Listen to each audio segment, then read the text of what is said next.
ölməlidir hər doğulan. Ölüm haqqdırsa əgər, ölməlidir hər doğulan. Gözəlim ölsəm əgər, sən geyinmə qari libas, saxlamayaz. Təmiz eşkin səni bir an belə tək qoymayacaq. Bacarırsansa əgər, qat canında eylə xilas, saxlamayaz. Mən ölərsəm o beyaz əllərə dəyməz ki əlim.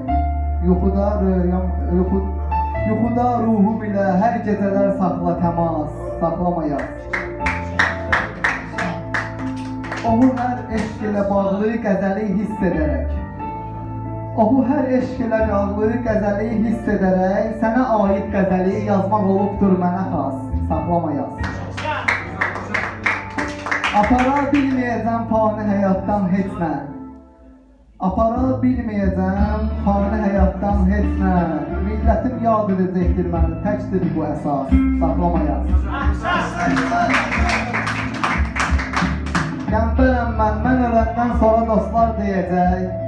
Qəmbərəm mən öləndən sonra dostlar deyəcək. Özü yoxdur, bəli əşarı qalıb təkcə miras, saxlamayaz.